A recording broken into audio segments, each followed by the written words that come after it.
Chant, que le nom du Seigneur soit célébré, dit la Bible. Le soleil s'est déjà couché, mais son nom continue à être élevé. Alors que le soleil se lève, alors qu'il se couche, que son nom demeure constamment élevé. Est-ce qu'on peut pousser des cris de joie et acclamer encore pour son nom? À Jésus soit toute la gloire. À Jésus soit toute la gloire. À Jésus soit toute. Lève juste la main droite, déclare dans les cieux, sur la terre, sous la terre, dans la mer, Jésus-Christ est Seigneur. Dans les cieux, sur la terre, sous la terre, dans la mer, dans notre nation, Jésus-Christ est Seigneur. Déclare plus fort: dans les cieux, sur la terre, sous la terre, dans la mer, dans notre famille, dans notre maison, dans mon corps, dans mon sang, dans mon ADN, dans mes gènes. Seul Jésus-Christ règne et il est Seigneur. Je le crois de tout mon cœur. Je le confesse de ma bouche. Il en était ainsi. Il en est ainsi. Et il en sera ainsi à perpétuité. Amen. Merci Seigneur. Merci Seigneur. Merci. Amen.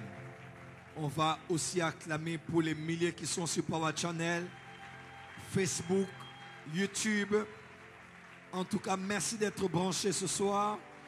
Comme tous les soirs, merci de prendre le lien, de partager à un grand nombre de vos amis sur toutes vos plateformes et de permettre à plusieurs d'être bénis ce soir, alors que nous allons encore entrer dans la profondeur de la révélation des Écritures. Que Dieu soit glorifié. Amen. On va se déplacer, pourquoi pas saluer 10 personnes et déclarer de bonnes choses à vos frères et vos sœurs. Dites à toutes ces personnes: soyez les bienvenus. Soyez les bienvenus, soyez les bienvenus. Soyez les bienvenus, soyez les bienvenus. Soyez les bienvenus. Soyez les bienvenus. Soyez les bienvenus. En tout cas, bienvenue à vous tous qui êtes connectés encore et vous tous qui êtes ici. Que Dieu vous bénisse. Il vous bénisse, il bénisse vos familles. Il bénisse votre dernière semaine du mois d'avril 2022. Qu'elle soit bénie et pleine de la grâce et de la faveur divine. Amen. Nous allons rester debout et entrer dans les Écritures ce soir. Nous allons beaucoup travailler aujourd'hui. Les 2 premières soirées, j'ai passé le temps dans l'introduction. On va tous être debout. Et ce soir, nous allons vraiment creuser dans la problématique. Nous allons creuser dans la problématique. Nous allons creuser dans la problématique. On va lire ensemble quelques versets.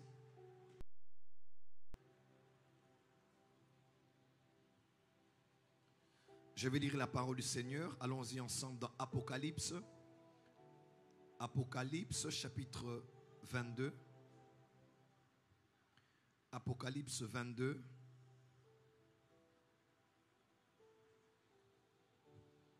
Apocalypse 22, verset 2. J'espère que vous avez vos carnets et vos Bibles parce qu'aujourd'hui on va vraiment écrire. Apocalypse 22, verset comme une référence parce qu'il y a un mot, disons un verbe qui est conjugué, que je vais citer en grec. Retenez-le, vous allez mieux comprendre de quoi il s'agit. Apocalypse 22, verset 2. Au milieu de la place de la ville et sur les 2 bords du fleuve, il y avait un arbre de vie produisant. Dis avec moi: un arbre produisant. Alors, produisant, c'est le verbe P-O-I-E-O. Écrivez P-O-I-E-O. Pour la dernière fois, P-O-I-E-O. Pour la dernière fois, P-O-I-E-O. Poieo. OK? 12 fois des fruits, rendant son fruit chaque mois, et dont les feuilles servaient à la guérison des nations. Apocalypse 22. Dors les chiens, les enchanteurs, les impudiques, les meurtriers, les idolâtres, et quiconque aime et pratique. Pratique en grec, c'est P-O-I-E-O. Lorsqu'on dit tous ceux qui aiment et pratiquent le mensonge, dans Apocalypse 22, verset 15, le verbe pratiquer, ok, c'est le utilisé dans le verset 2 pour parler de produire. Et vous savez, un arbre produit du fruit quand il atteint sa maturité. Ça prend du temps. Amen. Il y a la croissance. Il y a la croissance, il y a la maturation. La sève fait son travail. Ok, il y a les minéraux qui sont pris à partir des racines. Et à un moment, l'arbre produit, porte du fruit. Le fruit qu'on reconnaît, l'arbre. On reconnaît un manguier par les mangues. On reconnaît un bananier par les bananes. Ok? Parce qu'on reconnaît l'arbre par son fruit. Et ici on dit, ceux qui ne vont pas hériter de la vie éternelle, on dit, ils seront dehors. Les chiens, les enchanteurs, les impudiques, les meurtriers, les idolâtres et quiconque aime le mensonge. Amen. Apocalypse 22, verset 11. Que celui qui est injuste soit encore injuste. Que celui qui est souillé se souille encore. Et que le juste pratique, poieo, pratique encore la justice. Et quiconque est saint se sanctifie encore. Amen. 1 Jean 3, verset 8. Nous allons lire le verset 8, le verset 9, le verset 10 et le verset 22. Ok? 1 Jean 3, verset 9, 10 et le verset 22. On peut y aller?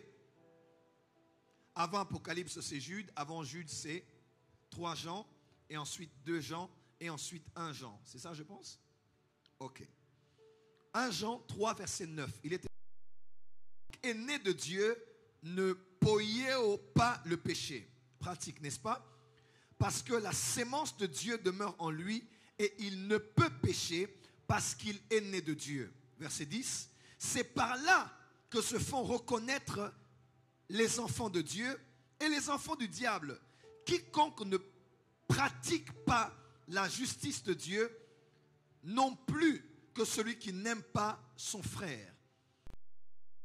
Verset 22. Quoi que ce soit que nous demandions, nous le recevons de lui parce que nous gardons ses commandements et nous faisons. Faisons, c'est poieo, c'est pratiquer, c'est produire ce qui lui est agréable. Amen. Amen. On va lire un autre texte. Verset 15 à 22. Romains 7, verset 15 à 22. Lisez près de quelqu'un qui a une Bible. Romains 7, 15 à 22. Romains 7, 15 à 22. Car je ne sais pas ce que je fais. Je ne fais point ce que je veux.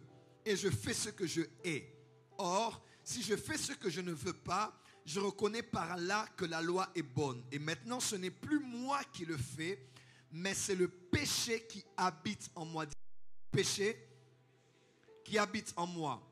Soulignez cela si vous voulez. On dit quoi? Le péché qui habite où? En moi. Dis avec moi, le péché qui habite en moi. 18. Ce qui est bon, je le sais, n'habite pas en moi, c'est-à-dire dans ma chair. J'ai la volonté, mais non le pouvoir de faire le bien.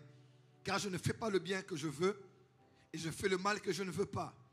Et si je fais ce que je ne veux pas, ce n'est plus moi qui le fais, mais c'est le péché qui habite en moi. Donc, quand je fais, quand ça m'arrive dans ma vie chrétienne. J'aime Dieu, j'aime le Saint-Esprit. Je me bats pour craindre Dieu. Mais bizarrement, je me retrouve en train de commettre des péchés qui en temps normal je ne peux pas commettre. Je les répète encore et encore et encore. Alors je comprends, ce n'est pas de mon plein gré que je le fais. Mais il y a quelque chose qui est en moi qui me pousse à le faire. Comment? Les péchés, tu les commets, tu es surpris d'avoir commis ça. Tu demandes pardon et la purification du sang. Mais à des péchés, tu finis la journée et tu te rends compte plus tard que tu avais menti. Parce qu'à vrai dire, le mensonge n'est plus quelque chose de circonstanciel que tu fais, mais de naturel. Ça veut dire qu'il y a la racine du mensonge en toi. Ça veut dire que le mensonge habite en toi. Quand un péché habite en toi, ta conscience ne te reproche plus beaucoup sur ce péché-là. Parce que ce n'est plus un péché, c'est une iniquité. Quelqu'un m'a compris? J'enseigne des choses très fortes. On est dans quel verset? 30e verset? Pardon? Hein? 21. Je trouve donc en moi cette loi. Quand je veux faire le bien, le mal est attaché à moi. Car je plaisir à la loi de Dieu selon l'homme intérieur. Mais je vois dans mes membres une autre loi qui lutte contre la loi de mon entendement. Vous voyez? Et qui me rend captif de la loi du péché qui est dans mes membres. Amen. On va terminer avec ce texte, Ézéchiel 28, versets 14 et 15. Ézéchiel 28, versets 14 et 15. Ézéchiel 28, versets 14 et 15, il est écrit ceci. Tu étais un chérubin protecteur aux employés. Je t'avais placé et tu étais dans la sainte montagne de Dieu. Tu marchais au milieu des pierres étincelantes. 15. Mais tu as été intègre dans toutes, tu as été intègre dans tes voies depuis le jour où tu fus créé, jusqu'à celui où l'iniquité a été trouvée chez toi. Martin Bible dit, tu as été parfait en tes voies dès le jour où tu fus créé, ce que la perversité a été trouvée en toi. Une autre version dit, jusqu'à ce que l'iniquité fut trouvée en toi. Que Dieu bénisse sa parole. Nous allons nous mettre dans la présence de Dieu.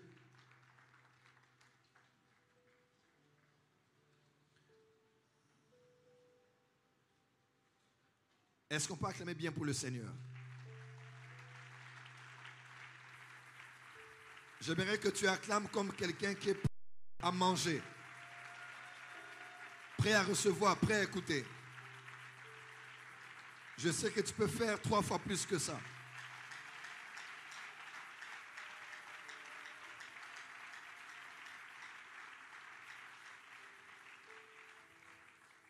Amen. Alors ce soir, je veux vraiment que tous ceux qui sont en ligne sur Facebook et YouTube et même sur Power Channel, de partager vraiment à un grand nombre de personnes. Je crois que quelqu'un a besoin nécessairement d'écouter cette prédication. Est-ce que je peux commencer? Je reprends l'exercice. Qui a besoin d'un interprète français lingala? Qui lève la main? Vous êtes là, vous avez nécessairement besoin de quelqu'un pour vous interpréter en lingala, pour bien comprendre la prédication. Levez la main. N'ayez pas honte. On n'est pas sous-homme parce qu'on comprend mieux le lingala, plus le lingala que le français. Vous avez besoin qu'on interprète en lingala, levez la main. Ce n'est pas le cas, on va avancer. Ok, regardez votre voisin et acclamez-le. Depuis le matin, on ne l'a pas encore acclamé. Acclame au moins pour ton voisin.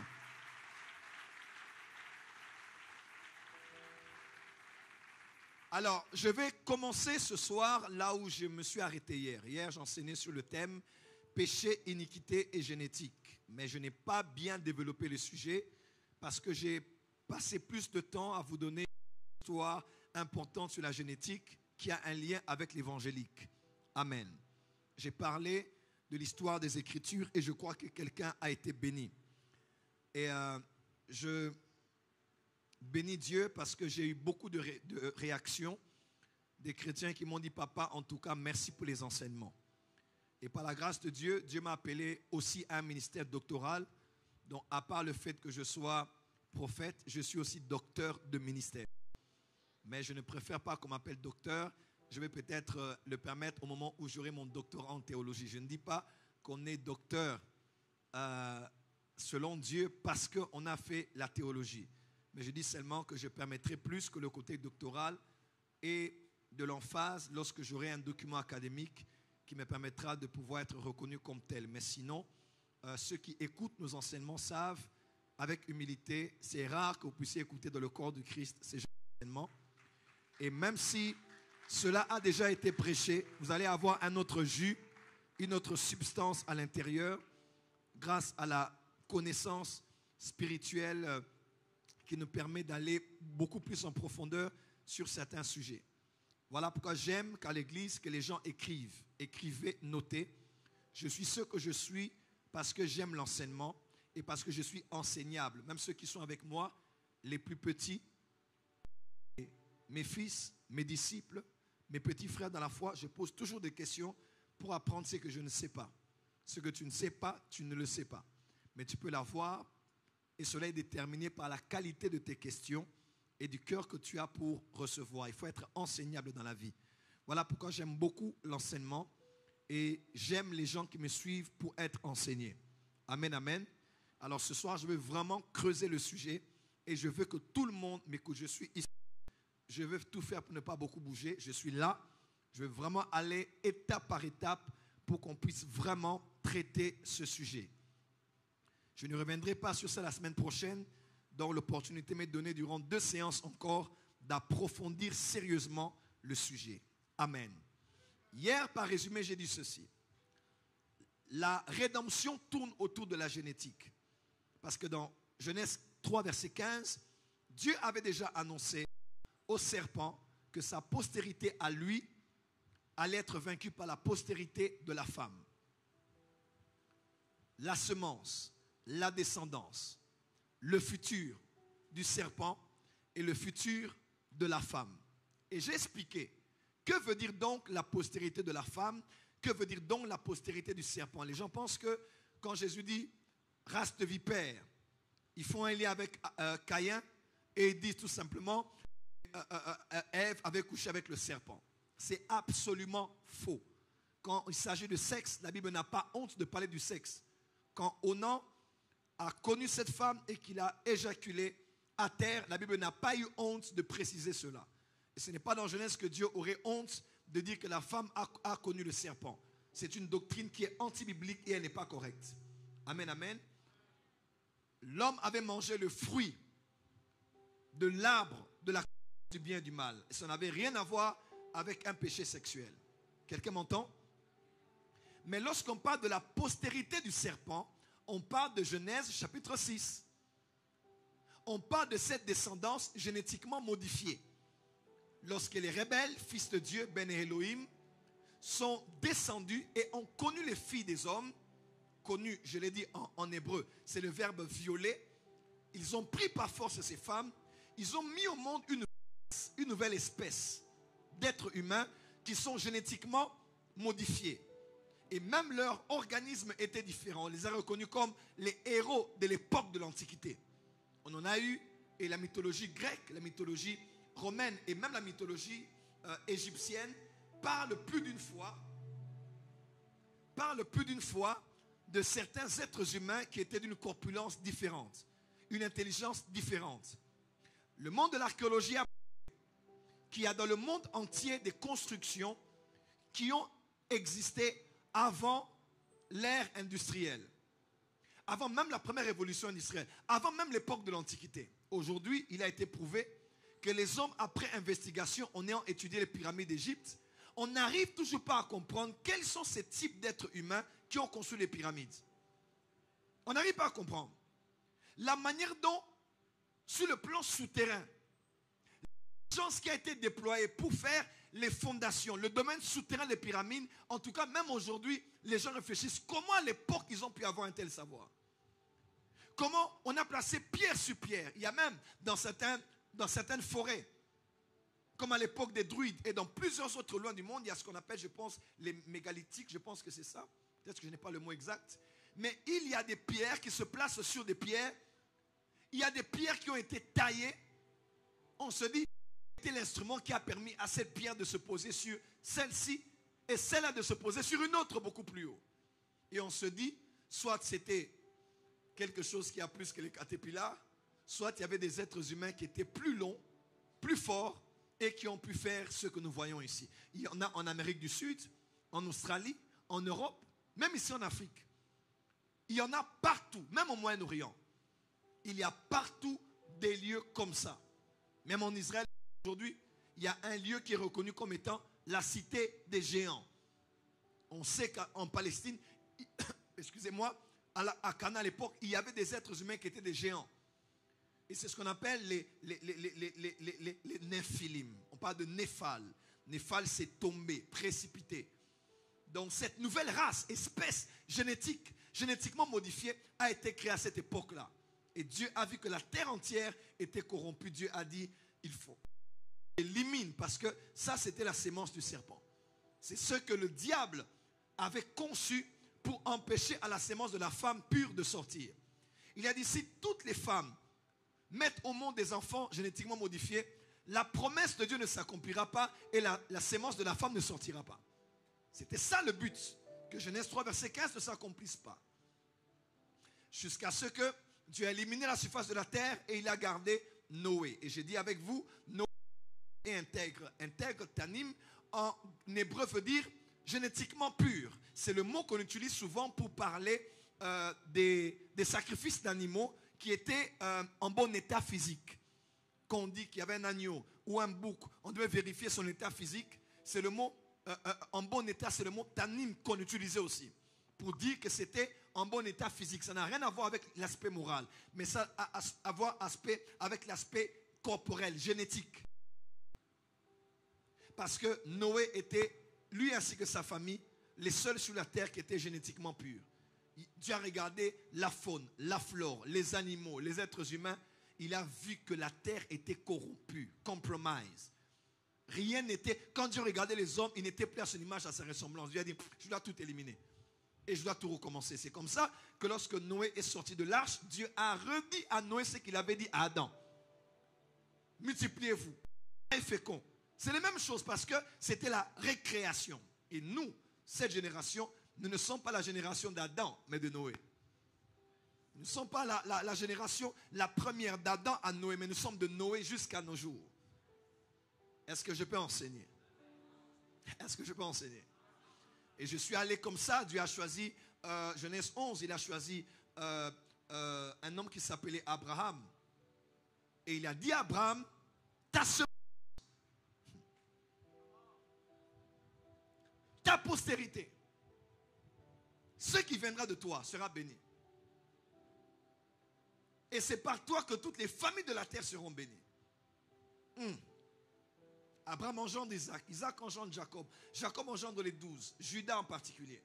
Judas qui avait même pris l'initiative qu'on vende finalement Joseph afin qu'il ne meure pas. Son frère, Judas. Lisez l'histoire de Judas, vous allez voir qu'il y a une histoire terrible, mais je vais en parler tout à l'heure. Et de Judas est sorti David. Et David était d'une lignée prophétique. Psaume 89, vous allez voir, Dieu avait déjà promis à David que cette alliance allait durer à perpétuité. Il allait susciter un homme après lui, comme lui. Parce que déjà, Jacob avait prophétisé que les rois allaient sortir de Juda. Balaam, à l'époque de Nombre 23, avait prophétisé, Nombre 23, 24, que de là viendra le Shiloh, le sauveur. Et je l'ai dit hier, David est venu, David, le 8e fils, est venu et il a combattu avec un Néphilim, un homme génétiquement modifié qui s'appelait Goliath. Lorsqu'il a tué Goliath, c'était le combat de la postérité de la femme et de la postérité du... Oh, participer. La postérité de la femme et celle du... Parce que Goliath de Gath était une ville des géants. Des hommes, lisez dans le livre de Josué, vous allez voir, il y avait 3 villes que Josué n'avait pas détruites. Il y avait Asdod, Gad et Gaza. C'était des villes où il y avait des géants. Et dans Nombre même, on dit que dans la terre promise, il y avait des géants. Rappelez-vous du rapport des espions qui dirent à l'époque, ils ont dit, nous étions comme des sauterelles devant eux. C'est un pays, il y avait des géants. Et même les maisons où ils ont y habité, les lits sur lesquels ils dormaient, c'était des lits Ce n'est pas king size, queen size. C'était tellement, c'était double king size. C'était tellement grand que c'était compliqué de dormir parce que les habitants, ceux qui ont créé, étaient des géants. Ce n'étaient pas des êtres humains génétiquement normaux. Ils étaient les descendants des gens qui avaient des gènes différents, des chromosomes différents, un sang différent des êtres humains normaux. Il a pris la tête, il l'a emmené à Jérusalem. Et je l'ai dit hier pour votre compréhension, lorsque Jésus est né, Jésus était aussi un homme génétiquement modifié. Il n'était pas un être humain ordinaire. Il est né d'une femme, mais il est né de Dieu. Il avait le sang, oui. Mais quelle était la qualité de son sang? La composante de son sang. On prend 23 chromosomes de papa et 23 de maman. Jésus ressemblait certainement à sa mère biologique aussi. À ses oncles, à ses tantes. Il n'avait rien avec Joseph parce que Joseph n'était pas son père biologique. Mais Joseph était le mari de Marie. Donc il est né de la maison de Judas. Quelqu'un est avec moi? Est-ce que quelqu'un est avec moi? Et Marie était probablement de la lignée de Lévi. Probablement. De la sœur d'Élisabeth. Élisabeth était mariée avec Jean-Baptiste. Avec Zacharie. Donc certainement qu'Élisabeth était Lévi. La maman de Jean-Baptiste. Amen, amen. Donc il y a beaucoup de théories tout autour de ça. Mais néanmoins, Jésus est né moitié Dieu, 100% Dieu, 100% homme. Et Jésus est allé à la croix. Il est allé sur un lieu qu'on appelle Golgotha. On appelle cela aussi le mont du crâne. Le mont Calvaire. Le crâne de qui? Parce que c'était là que David avait emmené le crâne de Goliath. Et ce jour-là, lorsque Jésus-Christ a été pendu au bois, on a placé ce bois dans le sol. C'était l'accomplissement de la prophétie de Genèse 3, verset 11. Là où les pieds de Jésus étaient, on a écrasé le crâne du nymphilim, parce que Jésus était la postérité de la femme.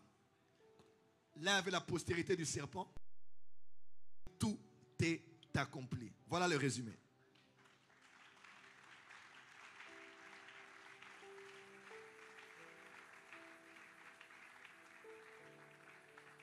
Est-ce qu'on peut commencer maintenant aujourd'hui? Alors, c'est à partir de là maintenant que je vais vous expliquer quelque chose de très fort. Quand je parlerai des péchés et des iniquités, je parlerai aussi de l'œuvre des démons. Et c'est là que je vais... N'oubliez pas tout ce que j'ai dit. Je vais vous expliquer maintenant si c'est... Beaucoup de chrétiens pensent que les démons, ce sont des anges. Non. Vous devez maintenant lire la Bible avec d'autres lunettes. Ne lisez pas la Bible comme seulement des évangéliques ou des pentecôtistes. Lisez la Bible comme des hommes et des femmes spirituels de l'ordre de Melchisédek qui mangent des choses profondes de la parole de Dieu. Est-ce que je vais avancer? Alors, si nous devons parler de génétique, vous devez savoir, comme je l'ai dit, je commence là, et que tout être humain que vous êtes, sang ne vient pas du ciel. Votre sang, les composants de votre sang, à part le côté individuel, vous avez une partie qui vient de votre père et une autre de votre mère. Dans le sperma, dans le spermatozoïde de papa, il y a la substance sanguine qui rencontre l'ovule et qui commence à créer un œuf, un embryon, jusqu'à faire de vous ce que vous êtes. Et à l'intérieur de votre corps, de vos molécules, de vos cellules, vous avez ce qu'on appelle des chromosomes. Vous avez des gènes, vous avez du sang. Et dans vos gènes, on le dit, l'homme a... Je sais pas de chromosomes, c'est ça? 23, c'est ça? Ok. 23 de papa, 23 de maman. Vous en avez 46. On dit l'homme a à peu près 20 à 30 000 gènes. Et dans les gènes, dans vos gènes, il se retrouve des vous concernant. D'où vous venez?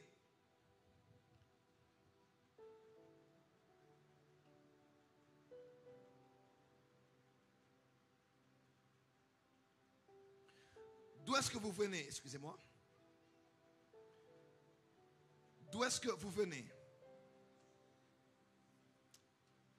Dis à ton voisin, entrons dans les choses profondes. Change de voisin, dit, entrons dans les choses profondes. Encore? Ok. Votre ADN, vos gènes révèlent d'où vous venez. Récemment, grâce aux recherches sur l'ADN, les hommes, certaines célébrités afro-américaines ont réussi à retrouver leurs racines africaines par ce procédé. Aujourd'hui, vous le savez, quand un homme nie cet enfant, l'enfant n'est pas à moi. Qu'est-ce qu'on dit? Test ADN pour savoir s'il est le vrai père ou non. Et ces célébrités ont découvert ceci. Creflo Dollar, le grand célèbre prédicateur, a découvert que ses origines sont du Congo. C'est un Congolais, Creflo Dollar. Que son onction financière vienne sur ce pays. T.D. Jakes est du Nigeria. Oprah Winfrey, elle est du Libéria. Elle est aussi attachée au Cameroun et un peu avec la Zambie. Chris Rock. Ça vous rappelle quelque chose ce nom? Chris Rock, c'est un Camerounais. Oui, ils ont fait des recherches. Il a vu qu'il est du Cameroun. Whoopi Goldberg, elle est de la Guinée, du Guinée-Bissau. Que dire alors de... il y a plusieurs noms ici, des noms que vous ne connaissez pas forcément. Mais ces grandes stars américaines ont fait des recherches et elles ont découvert... Donc on peut remonter jusqu'à ton ancêtre. Il y a même des études qui ont été faites pour retrouver le premier homme. Adam. Le premier homme qui a relié tous les Africains, c'était qui? C'était quelle famille? Donc dans vos gènes, dans votre ADN, il y a des informations qui concernent votre lignée. D'où est-ce que vous venez? Il y a aussi à l'intérieur, dans vos gènes, des maladies héréditaires. Des prédispositions à des maladies héréditaires. Mon père avait le diabète. Si on remonte un peu plus loin, on verra peut-être que son père a lui, ou un oncle, ou quelqu'un de la lignée avait le diabète. Donc moi, je n'ai pas de diabète. Mais ce n'est pas parce que Jésus est en moi, le Saint-Esprit est en moi, que je dois consommer le sucre n'importe comment. Parce que si je suis dans les excès, les prédispositions dans mes gènes vont me faciliter rapidement d'avoir le diabète. Ce n'est pas Satan, ce ne sont pas les démons, c'est d'abord dans mon sang, c'est d'abord dans mes gènes. Dis amen bien. La plupart des choses que nous avons dans nos vies, beaucoup de gens vont dire, c'est Satan, c'est les démons, ce sont les ancêtres, ce sont les liens. Non, c'est d'abord en toi. Ton plus grand combat, ton plus grand challenge, tes plus grands défis sont dans ton sang. Dans tes gènes, il y a les maladies auxquelles tu es prédisposé. Ça reste aujourd'hui. D'autres le seront à un certain âge, selon ta manière d'entretenir ton corps, de te nourrir, de t'abreuver. Amen.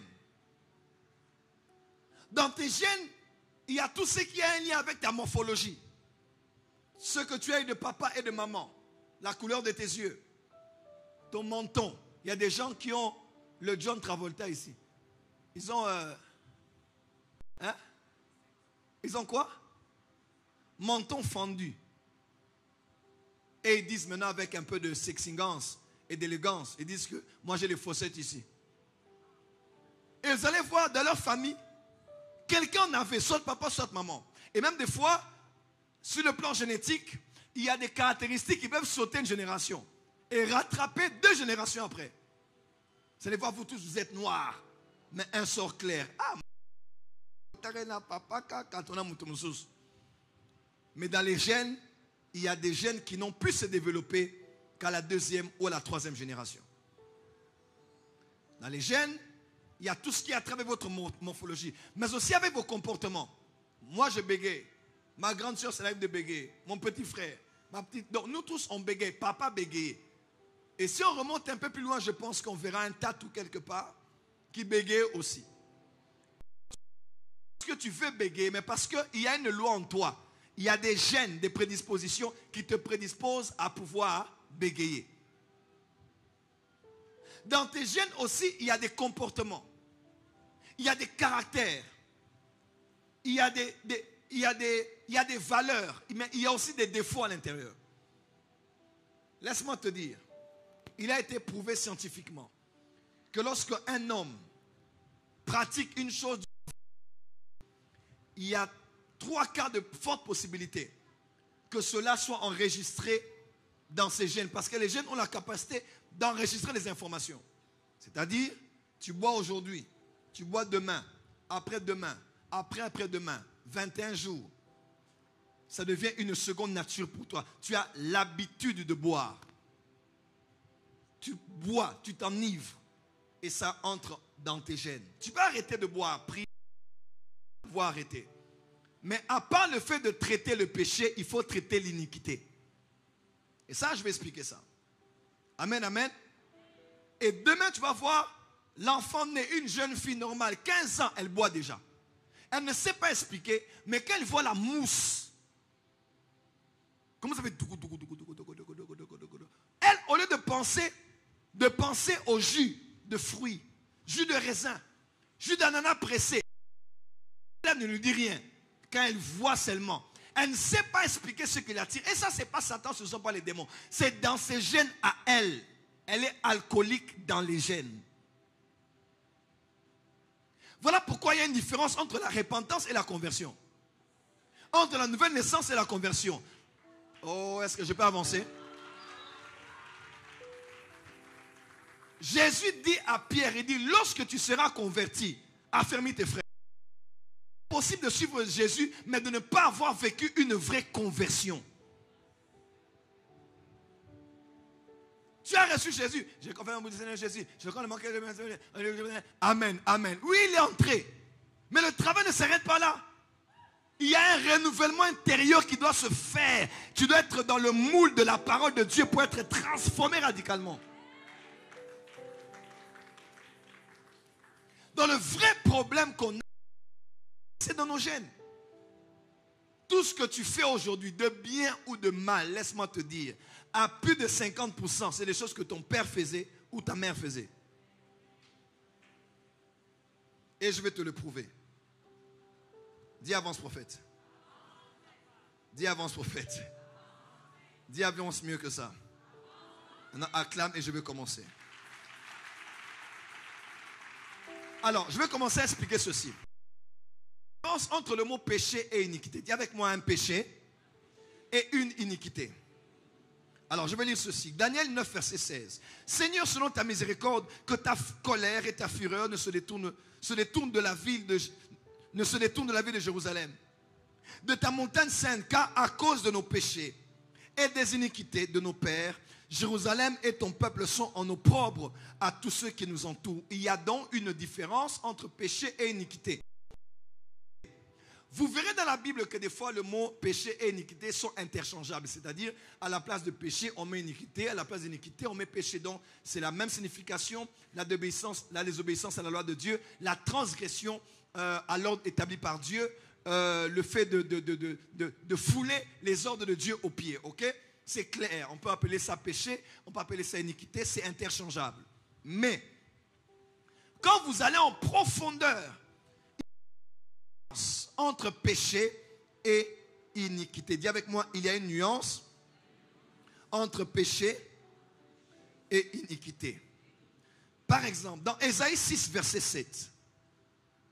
Ésaïe 6, verset 7. Il est écrit, là c'est Ésaïe, n'est-ce pas, qui est face à la vision du Seigneur assis sur le trône à l'année de la mort du roi Osias. Et écoutez ce que l'ange a fait. L'ange est venu avec une pincette. Il a pris une pierre qui sortait du ciel. Et il a purifié la bouche du prophète. Il a dit ceci. Il en toucha ma bouche et dit, ceci a touché tes lèvres. Ton iniquité est enlevée et ton péché est expié. Une autre version dit, ton iniquité est enlevée et ton péché est pardonné. Dis avec moi, les péchés sont pardonnés, mais les iniquités sont enlevées.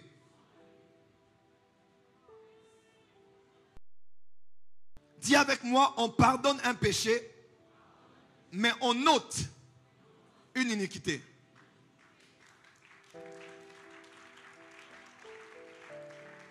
Dis avec moi, on pardonne un péché. On purifie un péché, mais on ôte, on enlève une iniquité. Pourquoi? Parce que c'est différent. Écoutez maintenant. Je vais revenir sur ce verset. Le mot péché en hébreu, c'est le mot chata. Chata, comme tu entends. Tu peux le prononcer ainsi, C-H-A-2-T-A. C'est le mot qui veut dire manquer son but. À vrai dire, le péché, ce n'est pas seulement transgresser la loi de Dieu, mais c'est aussi manquer son objectif. C'est ce qu'on appelle péché. Donc quand quelqu'un manque son but, il a le mot en hébreu. Donc, au lieu d'aller dans telle direction, tu es dans une autre. Tu as péché. Ok?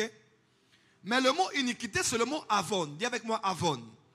A-V-O-N. A-V-O-N. Avon veut dire dérivé. Pardon. Avon, c'est le dérivé du verbe ava.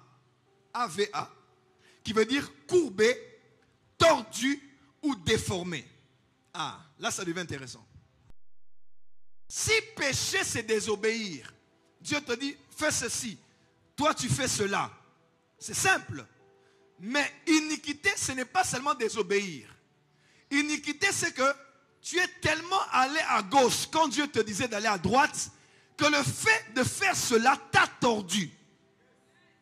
Cela t'a courbé. Cela t'a déformé. Le péché ne déforme pas, l'iniquité qui déforme.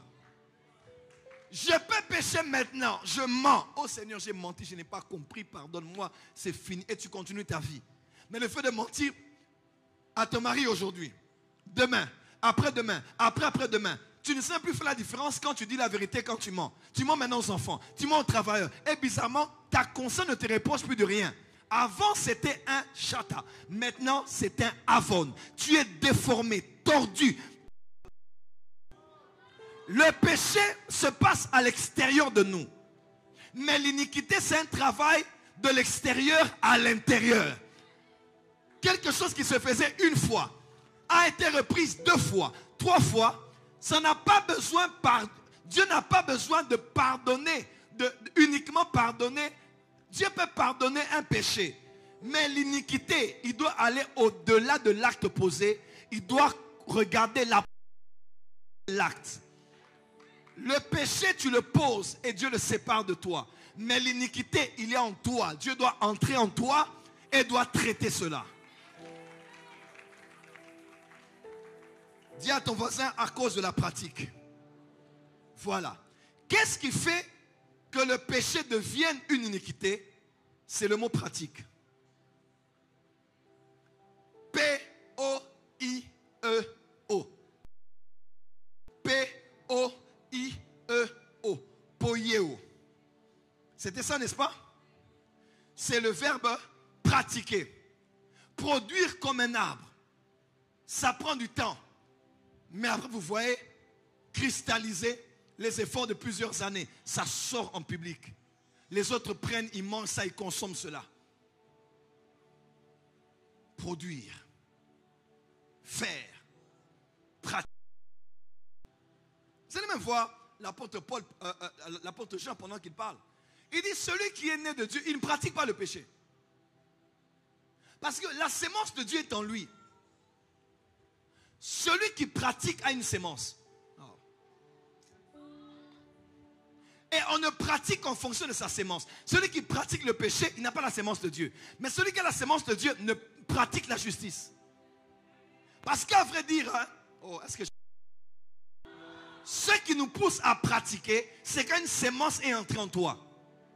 Quand tu vois l'enfant qui ne mentait pas à la maison, commence à mentir. Mentir, il y a une sémence qui est entrée.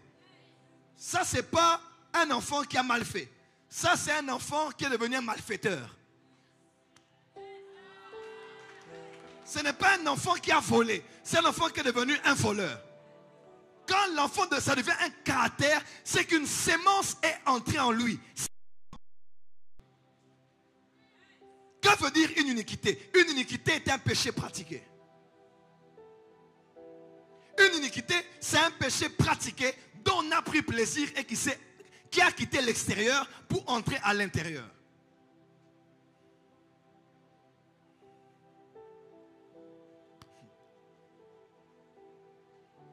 Et le vrai problème de l'église, ce n'est pas le péché. Dieu est juste et fidèle pour nous pardonner et pour nous purifier de toute Dieu n'a pas de problème pour ça. Si nous confessons, Dieu règle ça. Le problème, c'est l'iniquité. Prophète, peut-on perdre son salut? Prophète, est-ce qu'un chrétien peut aller en enfer, atterrir le ciel? J'ai une réponse pour vous. Dans l'Apocalypse, on précise, on dit, dehors les chiens. Les chiens mangent et vomissent. Et mangent à nouveau ce qu'ils ont vomi. Les chiens, quand on dit chiens, ce n'est pas ceux qui ont l'esprit d'impudicité. C'est ceux qui ont un esprit perpétuel rétrograde. Ceux qui l'abandonnent pour Jésus, la semaine prochaine, il reprend ça. Donc, il est ni chaud ni froid, il est in between. Chauve-souris. Quand il est mort, on ne sait pas dans son deuil, on va aller pleurer qui? La souris ou l'oiseau?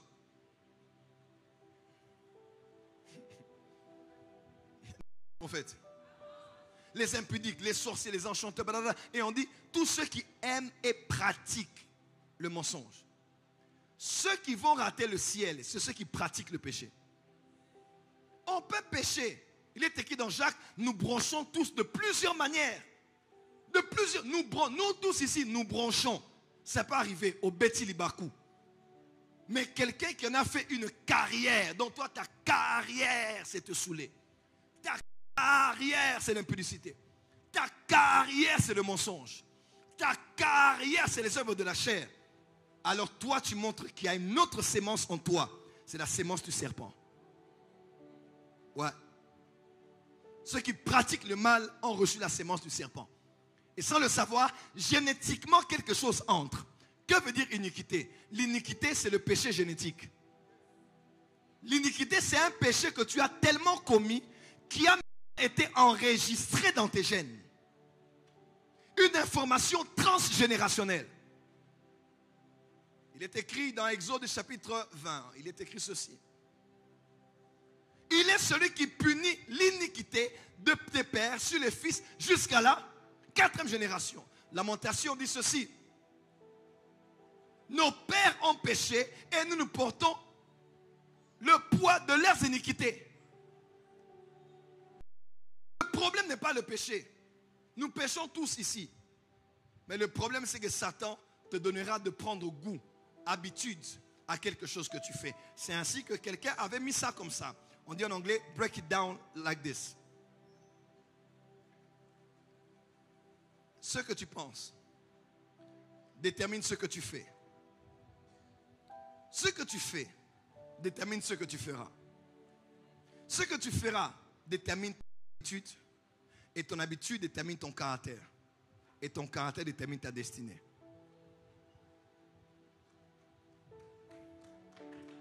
Ce que tu penses détermine ce que tu fais. Ce que tu fais risque de déterminer ce que tu vas commencer à faire. Et ce que tu vas commencer à faire deviendra une seconde nature. C'est entré dans tes gènes. Et ça va déterminer ton caractère. Ton caractère va déterminer ta destinée. Parce que chacun de nous ici est semblable à son caractère. Écoutez-moi, je connais des grands hommes de Dieu qui avaient des appels extraordinaires, mais qui ont fini du mauvais côté de l'histoire. Je connais des femmes qui avaient des appels extraordinaires, mais par quelque chose dans ses gènes, dans son ADN qui n'a pas traité, cette chose-là a mené très loin. Moïse était de la tribu de Lévi. C'était une tribu qui, dans les gènes, avait une prédisposition terrible à la colère. Jacob bénit les 12 tribus d'Israël. Fils. Il bénit les fils, les patriarches. Dans Deutéronome 32-33, Moïse bénit les tribus maintenant, après des années, quand ils sont devenus toutes des familles. Le problème des Lévites, c'était le problème de la colère. Pourquoi 3000 Juifs étaient morts lors de la fête de Shavuot, lors de la Pentecôte? Parce que Moïse a dit, on va maintenant voir qui sont pour moi, ou pour l'Éternel, ou pour les autres. Et les Lévites se sont rendus avec Moïse et ils ont tué 3000 Juifs ce jour-là. Colère. Waouh! Comment des hommes peuvent tuer 3000 personnes là où la gloire de Dieu est? C'est ainsi un jour, sous la pression. Moïse a regardé. Dieu a dit, parle au rocher. Il a dit, est-ce que c'est de ce rocher que va sortir l'eau? Au lieu de parler, il a frappé. Et il n'est pas entré dans la terre promise à cause d'un problème génétique. dans leur lignée, dans leur sang, dans leur gène. Ce n'est pas d'abord Satan. Vous appelez souvent ça malédiction générationnelle. C'est faux. Ce n'est pas la malédiction. C'est d'abord génétique. C'est biologique, c'est scientifique. La malédiction, j'expliquerai ça, vient après. L'action des démons vient après. L'action des sautelles vient après. Mais c'est d'abord des prédispositions humaines de votre sang, votre ADN qui dispose à tout ce que vous vivez. Les tentations. Et ces choses-là peuvent vous coûter votre destinée.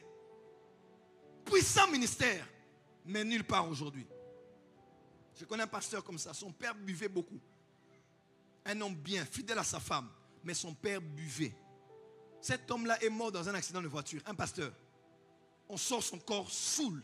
Il ne comprenait pas. Et il commençait à boire un peu. Parce qu'il avait rencontré un ami aussi pasteur qui buvait beaucoup. Je ne suis pas dans les débats de boire ou ne pas boire. Moi, je ne bois pas, je ne juge pas ceux qui boivent. Je parle ici de s'enivrer. C'était un homme fidèle à sa femme. On l'a retrouvé mort dans une voiture. On sort son corps. Il était ivre. Excès de vitesse. Non, vous imaginez quelqu'un, vous voyez, vous le connaissez, il est mort et ivre.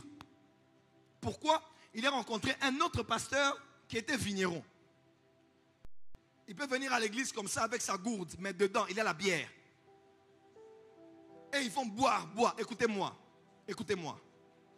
Les tentations viendront toujours à vous par des personnes qui ont le même code génétique que vous, qui ont développé ça et qui vont venir activer des choses dans vos gènes que vous ne vouliez pas. Parce que les démons et les esprits ont vu que c'est la seule manière de vous mettre hors jeu. Oh, tu n'as pas dit amen. Lui, il ne buvait pas. Il se battait, il se disciplinait. Mais Satan va toujours t'amener quelqu'un qui a les mêmes prédispositions que toi, mais qui les a déjà activées. Chaque fois que tu es tenté, un homme te tente, une femme te tente, c'est quelqu'un qui te ressemble. C'est quelqu'un qui a développé quelque chose que tu n'as pas encore développé. Si tu te lies à la personne, tu fais ce que la personne fait, vous allez tous les deux tomber dans les choses et toi tu deviendras peut-être pire même que la personne. Parce qu'on a commencé à boire. Après on a commencé à trouver des versets bibliques pour justifier. Après on a commencé à dire non, d'ailleurs Salomon avait dit, le vin rend la vie joyeuse et l'argent répond à tout. D'ailleurs Jésus-Christ, il a donné le bon vin à la fin et ils burent. Et derrière la scène, ça se fait avec le vin. C'est écrit, moi j'aime pas les hypocrites. Il faut être frère dans la parole de Dieu. Il a commencé même à boire plus que le pasteur qui le poussait à boire. Il est mort de ça. Il est écrit, personne quand il est tenté qui dise, il est tenté par Dieu. Chacun est attiré par sa propre convoitise. Écoute-moi, il y a quelque chose en toi qui t'attirera vers les choses que tu dois consommer. Voilà pourquoi que Dieu te donne des personnes. Que Dieu te donne des personnes qui ne vont jamais réveiller ce qu'il y a dans tes gènes et qui peut te mettre hors jeu dans ta destinée. J'enlève de ton chemin, j'enlève des hommes et des femmes de ta vie qui vont venir révéler les faiblesses en toi. Que Dieu te donne des personnes qui vont te garder dans les valeurs, te garder sur le chemin, te garder dans les voies de Dieu. Dis amen très fort. Mettez-vous, écoutez-moi. Chaque ami en toi, chaque ami avec lequel tu te lies fera deux choses. Soit il révérera tes faiblesses et il endormira tes qualités. Soit le contraire. Chaque personne qui s'approche de toi tuera quelque chose en toi. Le bien ou le mal. Oui. Il n'y a personne qui vient autour de nous par hasard. Soit il va rêver ta vie de prière, soit il va t'endormir dans ta vie de prière. Celui qui ne te fait pas progresser te fera régresser. Celui qui ne te rapproche pas de Dieu t'attirera dans le monde. Je te dis la vérité. Même s'il ne te prêche pas le monde, même s'il ne te dit pas aller en boîte, celui seulement avec qui tu es, qui ne t'amène pas dans la prière, bizarrement, il va t'amener hors de la prière.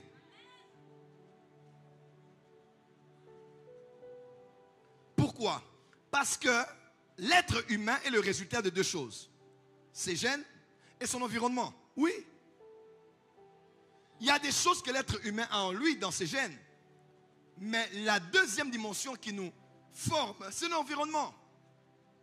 Votre environnement, tout le monde marche comme ça. Quand tu nais, tu vois ça, tu ne seras pas. Tu commences à marcher comme ça. Parce que tu ne reproduis que ce devant quoi tu as été exposé. Quand tu vois tout le monde s'habiller en rouge, tu t'habilleras en rouge. Pourquoi tu ne sais pas l'expliquer?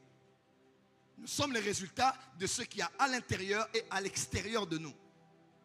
Ce que maman t'a appris, papa t'a appris, l'éducation de la famille, l'école, les amis, les contacts, les rencontres, les expériences que tu as eues ont fait de toi ce que tu es aujourd'hui. Voilà pourquoi Dieu va travailler en toi en cette saison et il va travailler aussi à l'extérieur de toi. Je riais avec un pasteur aujourd'hui, il m'a dit, il y a quelqu'un qui a dit un homme à 35 ans ne change plus. Donc quand l'homme a déjà atteint 35 ans et dépassé, il ne va plus changer. C'est compliqué. Mais la puissance du Saint-Esprit, la puissance de la parole est capable de convertir n'importe qui à n'importe quel âge de sa vie. Dis amen bien que j'avance. Est-ce que quelqu'un est béni ce soir? Alors l'iniquité, ce qu'on appelle avon. Avon, c'est maintenant un péché que tu as tellement pratiqué qui a fini par te courber. Dis Seigneur, libère-moi. L'iniquité est le péché pratiqué et dont l'homme a pris plaisir. L'iniquité est le péché pratiqué qui condamne votre descendance. Pourquoi? Parce que quand toi tu as péché, quand toi tu as pratiqué le péché, quand toi tu as eu un avon, quand toi tu es devenu déformé, quand toi tu es devenu courbé, quand toi tu es devenu transformé, même tes enfants qui héritent de tes gènes là vont naître déformés.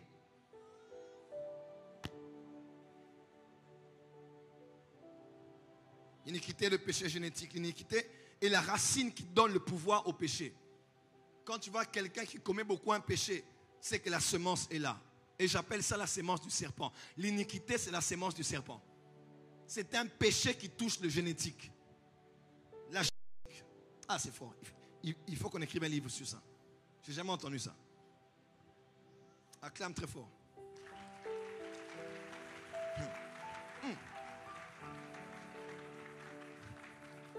L'iniquité est la racine qui donne le pouvoir au péché.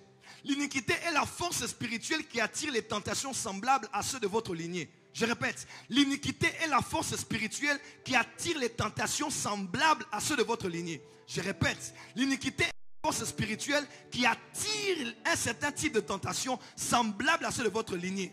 Si ton père était polygame, les tentations que tu auras vont aller dans le sens de la polygamie. Oh, tu n'as pas dit amen. Si ta mère avait beaucoup d'enfants avec différents hommes, tu ne comprendras pas. Tu auras le bonheur et le plaisir après avoir eu l'enfant avec Sébastien. Ça ne te dira rien d'en avoir un autre avec Bertrand. Et puis même si tu as déjà deux, tu dis, et alors, c'est un problème. Je peux aussi avoir un autre enfant avec Paul. Et puis tu as déjà 4 différents pères, mais ça ne te dit rien. Et tu ne comprends pas, c'est génétique. Tu as hérité ça de ta mère. Et les démons ont pris possession de cela. Et ta vie a commencé à changer.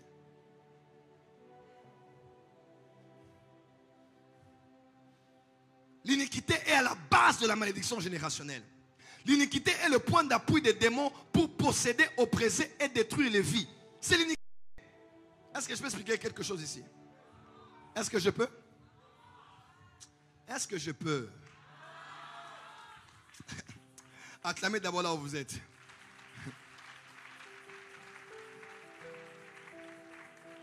Est-ce que je peux? Est-ce que je peux? Je vais dire quelque chose de dangereux ici. Je ne sais pas si l'église de la francophonie est prête. On a combien sur YouTube? 1900. Et sur Facebook. Je vais dire des choses graves ici.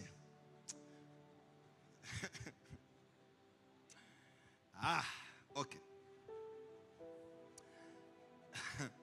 Est-ce que je peux? C'est l'iniquité qui ouvre la porte aux démons. Les démons qui viennent oppresser, détruire et polluer ta vie ont un lien avec une iniquité qu'il y a en toi, dans ton sang. Est-ce que je peux aller plus loin? Alors, en cela, on doit maintenant savoir qui sont les démons. Lorsqu'on parle de démons, écrit à partir d'aujourd'hui, tout démon a un lien avec la génétique. Est-ce que je parle? Jésus a dit, en mon nom, vous chasserez les démons. En mon nom, on chassera quoi? Les démons. Les démons habitent les corps. Jésus a même dit, lorsqu'on entre dans une maison et qu'un esprit impur, un démon, est sorti d'un homme, on a fait ce qu'on appelle l'exorcisme. On a expulsé l'esprit. L'esprit fait quoi? Il part. Quand il revient, il regarde sa maison. Il part faire quoi? Prendre cet esprit plus méchant que lui et il revient pour habiter dans sa maison. Les démons n'aiment pas habiter hors des corps. Oui, Jésus, chasse-nous de cet homme, mais mets-nous dans les pourceaux. Parce qu'il y avait une spiritualité dans les porcs. Je peux avancer? Je peux avancer? Les esprits n'aiment pas errer. Même après avoir erré, ils aiment habiter des corps. Pourquoi? Parce qu'il y a un lien entre un démon et un corps. Parce que les démons viennent des corps. Je vais pas aller plus loin. Les gens, quand ils étudient la démonologie, l'angéologie, pensent que les démons sont des anges déchus. Non! Les anges déchus ne possèdent pas les corps. Mais les démons possèdent les corps.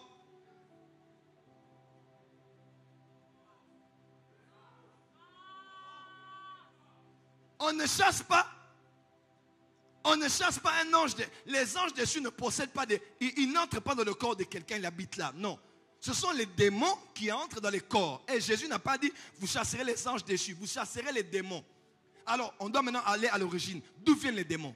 Les démons n'ont jamais été au ciel avec Dieu. Les démons ne sont pas des anges déchus qui ont combattu contre Michael et qui ont été précipités. Non. Les démons ne viennent pas du ciel. Les démons ne sont pas des anges au même rang que les autres anges là. Non. Voilà pourquoi ces anges-là possèdent les montagnes, possèdent les cieux, possèdent les mers. Mais les démons sont n'importe où, n'importe comment, dans n'importe quel corps. Quelqu'un qui boit, quelqu'un qui fume. Les démons aiment les corps, ils habitent dans les corps parce que les démons ont un lien avec les corps. D'où viennent les démons?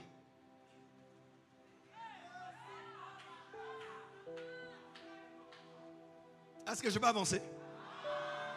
Dans Genèse 6, dans Genèse 6, lorsque les Ben Elohim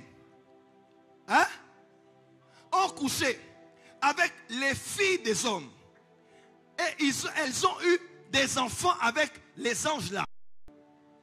Ces êtres humains qu'on appelle les héros, qu'on appelle les géants, là où ils étaient, ils avaient un corps physique. Ils avaient des gènes. Ils avaient un sang. Mais ils avaient aussi un être immatériel en eux. Ils avaient aussi un esprit. Lorsque Dieu a envoyé le déluge et que cette espèce est morte, où sont passés leurs esprits? Leur corps physique était mort, mais leur esprit là, c'est ça les démons. Ah, je ne sais pas si je parle à quelqu'un ce soir. Ah, personne n'a entendu ce que j'ai dit. Oui, tous les nymphilim, lorsqu'ils meurent, leur corps meurt, mais leur être spirituel, immatériel, c'est ce qu'on appelle les démons. Voilà pourquoi il y a les démons de l'alcoolisme. Il a eu ce caractère où? Parce que quand il habitait dans un corps, il était nymphilim, il buvait beaucoup.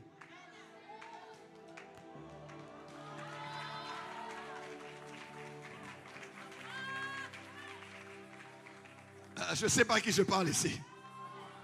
Les démons sont les êtres spirituels sans corps, des esprits qu'on a appelés autrefois les nymphilim. Ils étaient dans des corps génétiquement modifiés. Voilà pourquoi quand un démon habite dans quelqu'un, c'est dangereux. On peut chasser le démon, mais il faut chasser avec une telle autorité que même la racine de l'iniquité qu'il y a dans les gènes là puisse lâcher le démon. Il faut qu'il parle lui et ses bagages qu'il a laissés dans nos gènes. pourquoi les démons viennent là où il y a les iniquités? Parce que les démons ont une mission génétique. Ouais. Parce qu'ils sont le résultat de la génétique. Un démon peut entrer dans quelqu'un, la personne est déformée. Sa structure osseuse, son ossature squelettique, ses muscles, tout ce qui est en lui est déformé. Cette déformation-là, l'échographie peut voir. Excusez-moi, la radio peut voir. Mais la radio ne verra jamais l'esprit qui a sur le dos de cette femme courbée 18 ans dans la synagogue. L'esprit ne verra pas ça. L'échographie ne verra pas ça. Les esprits aiment, les démons aiment les corps. C'est une chose que vous devez savoir. On les chasse des corps parce que les démons aiment les corps humains. Les démons n'aiment pas traîner dans la rue comme ça. Non, ils n'aiment pas errer. Ils vont chercher quelque part. Yo, moi, nazoba, toi, enfant, tu es sot. Tu n'es pas intelligent. Et l'esprit dit, il prend les paroles de maman, il entre dans les paroles sous l'autorité parentale. L'enfant habite, l'esprit habite l'enfant. Et l'enfant devient bête. L'enfant ne réfléchit plus. Et l'esprit entre là. Et c'est fini. Les démons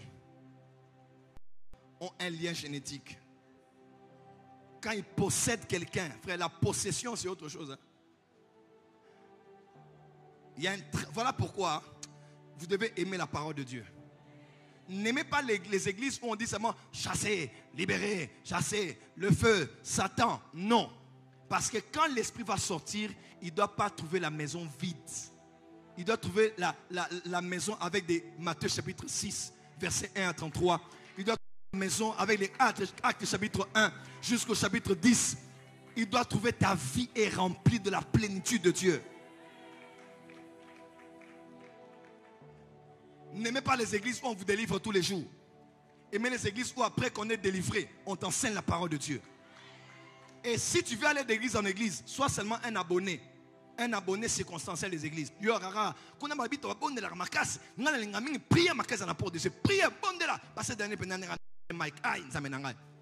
encore un bébé. Tu ne comprends pas la vie chrétienne. Moi, j'étais dérangé par les femmes de nuit. Moi. Quand je vivais au Bénin, je sortais avec une sirène.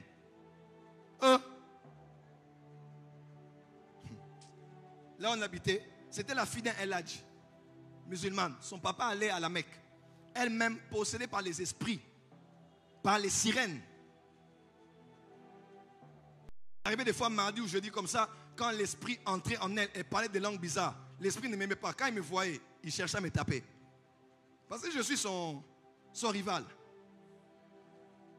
Oh, au Congo, il n'y a pas les fétiches. Ah, Amouké. Bénin, Togo, Mali, Guinée, Vaudou, Oro. Les esprits de la terre, les esprits des eaux. Au Bénin, même jusqu'à aujourd'hui, je ne sais pas si ça se fait encore aujourd'hui. Chaque année, la télé nationale filme ça. Les prêtres vaudous prennent la nourriture crue. Ils vont avec des gens, ils entrent dans la... Vous voyez la plage comme ça, ils entrent dans l'eau et puis ils disparaissent pendant des heures. Et quand ils sortent de là avec la nourriture bien préparée, et les gens viennent manger la nourriture là. Ah. Ouais. Ma copine, elle avait des esprits. Des esprits. J'ai vécu avec elle des années. Je t'ai même son prénom. Peut-être qu'elle a reçu Jésus, je ne sais pas. Quand je me suis converti, j'avais des femmes de nuit. Donc, tu dors la nuit. L'esprit vient. L'esprit te connaît sexuellement. Et tu as mouillé tes vêtements. La nuit. Même le matin. Même en pleine retraite. J'ai dit, Seigneur, c'est quoi cette histoire? Et bizarrement, c'est quand tu pries beaucoup que l'esprit vient. Quand tu ne pries pas, l'esprit ne vient pas. Vous avez remarqué ça? Hein? Ah, pourquoi vous connaissez ça? Nzambe libéré église nangatela batebele ba makambo papa.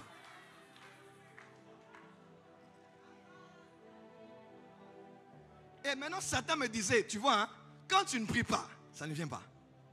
Mais quand tu pries beaucoup, c'est là que ça sort. Je me dis à quelqu'un, quand tu pries beaucoup et que ça sort, n'arrête pas de prier. Oh, parce que le serpent Dans le tas de broussailles de Paul, tant qu'il faisait froid, il ne sortait pas. Mais quand la chaleur est venue, le serpent est sorti. D'ailleurs, c'est quand ça se manifeste là qu'il faut encore prier. Tu dis, viens encore demain, c'est pas grave, mais je n'arrêterai pas de prier. Je vais encore jeûner, je vais encore prier, je vais encore manger la Sainte Seine. Tu vas partir, je ne lâcherai pas ici, tu vas sortir. La chose qui donne la force aux femmes de nuit, vous savez c'est quoi? Et aux maris de nuit, c'est quoi? C'est la peur. Donc toi, tu es là même quand tu dors déjà. Voilà, il va venir, voilà. Il est 2 heures, oh, c'est à 7 heures qu'il vient. Oh, voilà, je sais, voilà, ça vient, ça vient, ça vient. Ce que je crains, c'est ce qui m'arrive. Ce que je redoute, c'est ce qui m'atteint. La peur est une porte ouverte au diable. Parce que tu sais que tu es une victime, tu es sa proie, elle viendra, elle couchera avec toi. Tu n'es pas une victime, tu es un vainqueur. Et vous savez quoi? 18 ans déjà, ma mère le sait. Ou ma tante, moi je lisais la Bible. Moi là, j'ai mangé la Bible. Je peux même, hier j'ai enseigné sans toucher mes notes. Je peux enseigner maintenant jusque demain, sans non-stop, vous allez dormir. Donc, excusez-moi, c'est avec humilité, je la parole. Ce que je prêche même sur internet, c'est moins de 30% de ce que je connais. Parce que je me dis, le peu que je donne déjà, ça scandalise les gens. Et si je monte un peu? Je connais plus que je n'enseigne. Mais je cherche des personnes fidèles en qui je vais investir les vraies choses. Et des fois, quand les gens parlent, je me rends ignorant, bête à la limite, devant des ignorants qui ne connaissent rien même. Je dis, si je me glorifierais, que je me glorifie mais un peu. De la grâce que j'ai eue de comprendre les choses du monde spirituel. Je parlais avec quelqu'un sur la spiritualité dernièrement. J'ai commencé à l'expliquer. Il dit, oh, toi depuis que je parle avec toi, tu ne connais pas ça. Je dis, moi je connais plus. Ce n'est pas parce que je te pose des questions que je suis ignorant. Je pose des questions parce que je connais plus que ce que toi tu connais.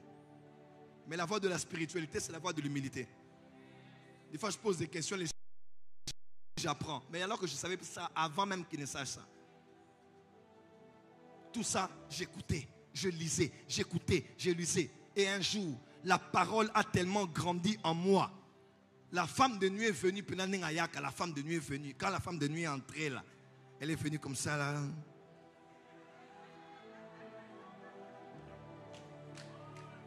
Vous savez quoi? J'avais tellement grandi spirituellement que j'ai dit à l'esprit, hein? Alors je me réveille.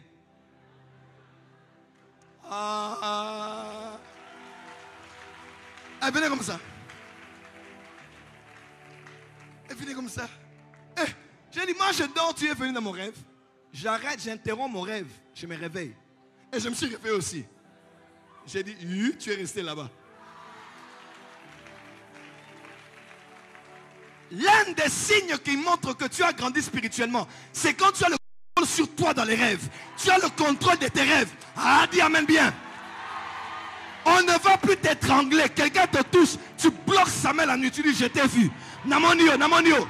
Zamalong isayo atanandoto.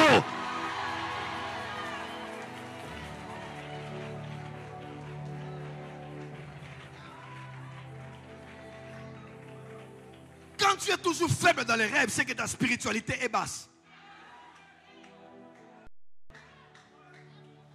Une des choses qui montre que tu as grandi en esprit, c'est quand dans tes rêves, tu as le contrôle de tout.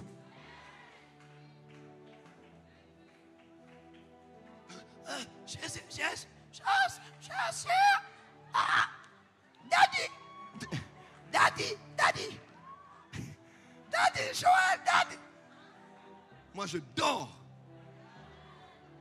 À partir de cette scène, à partir de ce harcèlement, même dans ton rêve, dans l'inconscience, tu seras au contrôle. Tu seras au volant, tu seras au contrôle. Salomon était le fils d'un prophète. Il dort, quelqu'un lui pose la question, il répond aussi bien à la question. J'ai besoin que tu me donnes l'intelligence et le discernement. Je suis jeune. Combien de gens font des rêves, mais ils ne sont même pas conscients des choses qui se passent. Ils posent la question dans les rêves, Quelqu'un qui oublie les rêves tout le temps a une spiritualité basse. Quelqu'un que l'on manipule, quelqu'un que l'on... quelqu'un qu'on domine tous dans les rêves, il est faible dans le monde spirituel. Parce que les rêves sont les reflets de ta réalité invisible. Daddy SP disait, il donne tellement la dîme dans sa vie. Un jour, il dormait, il a vu qu'on l'a donné $1000. Dans le rêve, il a enlevé $1000, il a donné à l'homme de Dieu dans les rêves $1000. Ça veut dire que c'est quelqu'un qui a déjà maîtrisé la spiritualité. À partir d'aujourd'hui, personne ne te manipulera dans les rêves. J'ai dit à la femme de nuit, je me réveille. Laurent Gbagbo. Nalamuki, je me réveille. Et je me suis réveillé aussi. Ce qui montre que tu es un maître spirituellement, c'est quand tu as la maîtrise de ton sommeil. Tu dis, maintenant je dors, tu dors. Maintenant je me réveille. Toi, tu ne sais pas quand tu dors. Toutes les nuits, tu t'endors, tu t'assoupis. Jamais tu n'as dormi volontairement. Les grandes révélations viennent aussi de la vie de ceux qui savent préparer les rêves la nuit. Est-ce que tu sais que les rêves se préparent? Oui. Je mets la musique, je prie, je vais fermer les yeux et aller dans l'inconscience en priant en langue. Et je sais que c'est un passage entre le monde physique et le monde invisible. Et Dieu viendra la nuit quand je vais dormir. Et tu viens vous parler, tu te réveilles, tu dis ok, j'ai la solution. Toi, on te jette comme un sac de farine.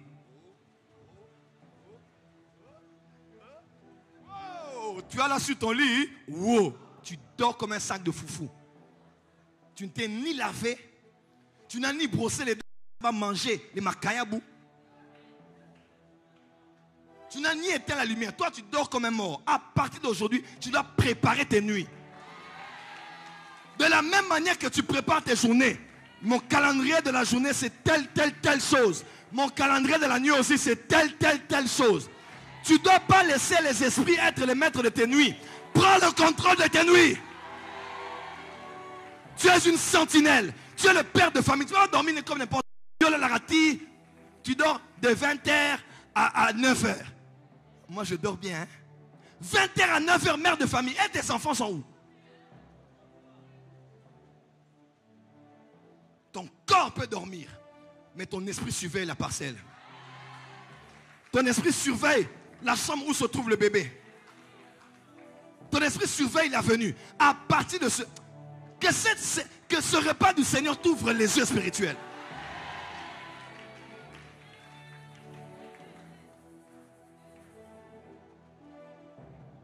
Les prakasova. Judicaël. Judicaël. Judicaël. Judicaël. Mayo. Judicaël. Mayo. Judicaël. Mayo. Judicaël. Mayo. S'il est ici qu'il avance. S'il est ici qu'il avance. Judicaël Mayo.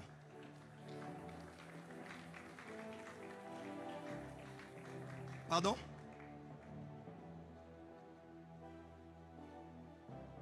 Judicaël Mayo. Il n'est pas ici? Je vais prendre son numéro. Il n'est pas ici, vous le connaissez? Ah? Je vais aller dans ses gènes. C'est pas grave. Je te donne son numéro tantôt. C'est 1081 25 29. J'arrive. Les Valosiva. Son père, je vois, c'est un prêtre catholique. Je vais expliquer sa vie. Quelqu'un a déjà entendu parler de ce nom? Ou bien connaît quelqu'un qui a ce nom? C'est pas grave, je vais le récupérer dans quelques minutes. Qui est béni ce soir? Acclame très fort, je vais...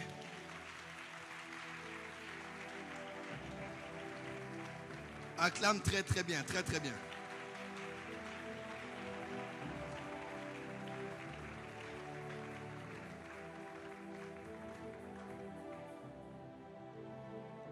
Dis à ton voisin, dis avec moi, Dieu, délivre-moi des iniquités. Psaume 119, verset 113 dit ceci. Affermis mes pas dans ta parole et ne laisse aucune iniquité dominer sur moi. Dis avec moi, mon Père, ne laisse aucune iniquité dominer sur moi. Plus fort, déclare, mon Père, ne laisse aucune iniquité dominer sur moi. Dis encore plus fort, mon Père, ne laisse aucune iniquité dominer sur moi. Mais ôte l'iniquité. Enlève l'iniquité de mes gènes. Dans Zacharie 3, verset 4, l'ange prenant la parole dit à ceux qui étaient devant lui, ôtez-lui les vêtements sales. Puis il dit à Josué, vois, je t'enlève ton iniquité et je te revêts d'habits de fête. Ce qui donne à Satan le pouvoir de t'accuser devant Dieu, ce n'est pas le péché, mais c'est l'iniquité. Dans Zacharie 3, on parle de cet homme de Dieu qui était accusé par Satan. Vous allez lire ça à la maison. Et Dieu dit, je t'enlève, j'ôte, je déracine ton iniquité. Satan ne t'accuse pas pour tes péchés. Satan t'accuse pour ce que tu pratiques. Satan ne t'accuse pas pour ce que tu fais. Satan t'accuse pour ce dont tu es devenu un faiseur. Satan ne t'accuse pas pour le mal. Satan t'accuse dans le domaine où tu es devenu malfaiteur. Quelqu'un m'entend? Le problème, c'est la pratique. C'est le poieo. Dis avec moi, à partir d'aujourd'hui, je renonce à pratiquer le mal. Regarde ton voisin, dis à partir d'aujourd'hui, je renonce à pratiquer le mal. Car pratiquer le mal, c'est condamner ma descendance. Ce qui donne à Satan devant le trône de justice. Parce que si vous étudiez le mot iniquité, je n'ai pas le temps de le dire, le mot iniquité ne veut pas dire que, avant, le mot iniquité veut dire aussi injustice. Ce qui pousse à Satan à avoir le droit légal dans le trône de la justice de Dieu, c'est ce que tu as fait. Tu fais, tu refais, tu répètes encore et encore. Satan dit, oh Dieu, même toi aussi, l'iniquité est l'opposé de la justice. L'iniquité, c'est ce qu'on fait d'injuste. Même dans 1 Jean, il est écrit, celui qui pratique l'iniquité, il ne fait pas ce qui est juste, n'est-ce pas? Parce que l'iniquité est opposée à la justice. Quand Satan va dire à Dieu, voilà les preuves, voilà les raisons fondamentales pour lesquelles elle ne doit pas se marier. Même Dieu regarde dans sa justice. Il voit que tu n'as pas fait. Tu n'as pas répété. C'est devenu ta vie. De voler, de mentir, de tromper, d'escroquer. Tu n'as pas volé l'argent de l'église une fois. Tu voles l'argent de l'église.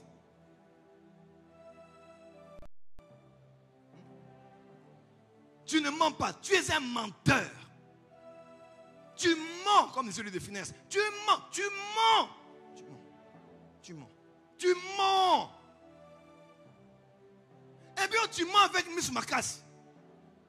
Bakangio, on t'a attrapé, tu voles. On dit, tu fais quoi? Oh, je goûtais seulement. Et qu'est-ce que tu as dans la bouche? Moi, je n'ai pas compris comment ça entrait dans la bouche. Ce qui donne le pouvoir à l'accusateur sur toi et ta famille, ce sont les iniquités, pas les péchés. Est-ce que je peux avancer?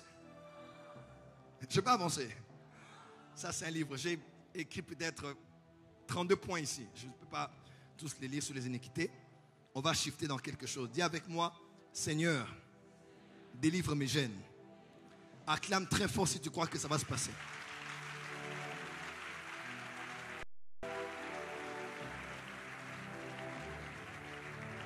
Plus fort, plus fort, plus fort. On va encore monter. Plus fort, on va monter maintenant.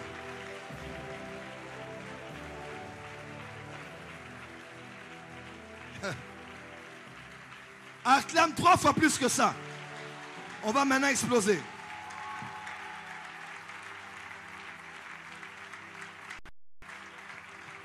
Qui est béni par l'enseignement de ce soir? Dis avec moi, la famille d'Abraham avait un problème génétique. Écoutez, Salomon, dis avec moi Salomon. Vous voyez que les Salomons, ce sont les hommes qui dorment dans les salons. On a posé la question à Salomon, pourquoi jusqu'à aujourd'hui tu es dans la maison de ton père? Il dit, papa, Jésus, ça fait 2000 ans qu'il est dans la maison de son père là-bas. Jésus est aussi Salomon. Il est l'ancêtre de tous les Salomons. Et dans la maison de mon père, il y a beaucoup de demeures. Donc comme Jésus a fait plus de 2000 ans dans la maison de son père, qui suis-je pour refuser de faire 42 ans chez mon père? Espèce de Salomon. Que Dieu te libère. Et quand tu es Salomon, tu commences à croire. Tu sais, quand tu es habitué quelque part, tu finis par croire que c'est à toi. Tu as porté la chemise de ton grand frère aujourd'hui. Tu as porté demain. Après une semaine. La semaine qui suit, quand il veut porter sa chemise, tu es mal à l'aise. Parce que tu es habitué à quelque chose qui n'est pas à toi. Après, tu crois que c'est à toi. Tu portais les chaussures de ta grande soeur. Encore et encore. Le jour où elle t'a dit qu'elle voulait porter, tu es mal à l'aise. Parce que tu as fini par t'habituer à croire que c'est à toi. Et les Salomons vivent tellement chez leurs parents, ont tellement duré, qu'ils se disputent pour les foufous. Ils se disputent pour tout et pour rien. Tu n'es pas chez toi. À un âge, il faut sortir. Ah, Daddy. C'est à 80 ans que Dieu avait dit à Abraham de quitter la maison de son père, papa. 80 ans. 80 ans. Moi, je n'ai que 32. Moi, je n'ai que 32. Que les Salomon disent Amen. Au moins, Amen, un jour, je disais que les sorciers disent Amen. Tout le monde a dit Amen. Je dis les sorciers. Que les sorciers disent Amen. Acclame et je vais commencer.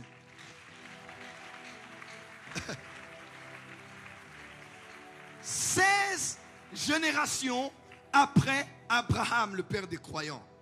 Un homme vint, il s'appelait Salomon, il était fils de David. Écoutez ce qu'il dit. Un Cantique des Cantiques, chapitre 1, verset 8. Verset 15. Cantique, chapitre 4, verset 1. Verset 7, verset 10. Verset 15, écoutez. Salomon, dans toute sa splendeur et son éloquence, qui dit ceci. Que tu es belle, mon ami, que tu es belle. Tes yeux sont des colombes. Ah! Cantique 1, verset 4, verset 1. Que tu es belle, mon ami, que tu es belle. Tes yeux sont des colombes derrière ton voile. Tes cheveux comme un troupeau de chèvres suspendus au flanc de la montagne de Galate. Cantique 4, verset 7. Tu es toute belle, mon ami, et il n'y a point en toi de défaut. Ah, l'amour rend aveugle, mais le mariage rend la vue. Salomon, 16 générations après Abraham, écoutez sa parole. Tu es belle, encore. Tu es belle, encore. Tu es belle, encore. Oh, tu es toute belle. En toi, il n'y a point de défaut. C'est normal de voir un homme comme ça, finalement avoir plus de 1000 femmes. Plusieurs concubines. Lui, il avait atteint le paroxysme de la polygamie. Le père des polygames. Le seul et l'unique, Salomon. Après avoir dormi chez ses parents, il a décidé de commencer. Donc, il a eu toutes les femmes possibles. 365 jours. Il dormait avec combien? Il en connaît d'autres, même il en avait, mais sans les avoir même vus comme ça. C'était leurs femmes. Il a goûté à tous les teints, à toutes les formes, à tous les visages, à tout. Il a tout goûté. Et ce qui l'intéressait dans les cantiques, tu es belle. Vous allez même lire après. Il dit, ton cou est semblable. Il parle de sa taille. Il parle de ses seins. Ah! Il avait la vision. Il voyait clair la beauté d'une femme avant de la prendre. Et vous savez quoi? Dis à ton voisin, c'était un problème génétique. Dis à ton voisin, c'était un problème génétique. Genèse 12, verset 11. Comme il était prêt d'entrer en Égypte, il dit à Saraï, sa femme, voici, je sais que tu es une femme belle de figure. Lui-même Abraham, notre ancêtre, Quand il a regardé, il a vu la beauté. Il dit, je prends cette femme. Et certains disent, comme la Bible le dit, c'était sa sœur. Il la prend. Elle était belle. Tu es ma femme. Il dit, je sais, moi je suis conscient. J'ai le savoir, la connaissance, l'expertise de ta beauté. Alors il faut qu'on monte un peu, sinon on va te prendre. Et Abraham engendra Isaac. Genèse 27, verset 7, 26, verset 7. Genèse 26, verset 7. Vous allez voir, disons plutôt le verset 16, Genèse 24, verset 16. On parle de la femme d'Isaac. Elle s'appelait comment? Rebecca, on dit, c'était une jeune fille très belle de figure. Elle était vierge et aucun homme ne l'avait connue. Elle descendit à la source, remplit sa cruche et remonta. Abraham était attiré par une femme belle. Et sans le savoir, dans les gènes d'Abraham attirant les belles femmes, quand il a mis au monde son fils Isaac, Isaac a été attiré. Il a attiré dans sa destinée une belle femme comme son père. Et Isaac engendra Ésaü et Jacob. Lorsque le tour vint pour Jacob de choisir la femme qu'il allait épouser, entre Léa et Rachel,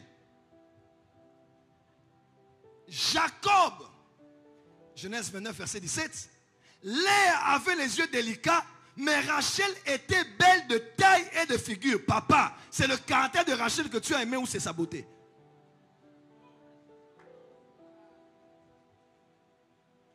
Il ne savait pas. Dans ses gènes, il y avait une prédisposition à aimer un certain type de femme. Il a grandi chez sa mère. Sa mère a pris sa part plutôt que celle d'Ésaü. Sa mère était son soutien, son pilier, sa coopérante. Et il regardait sa mère tous les jours. Elle était belle, sa maman. She was beautiful. Elle était exactement toute belle, autant belle que sa grand-mère. N'est-ce pas? Et quand il a regardé la fille, il a dit, je vais épouser celle-là parce qu'elle est comme sa mère. Est-ce que vous savez que beaucoup d'hommes ont épousé leur maman?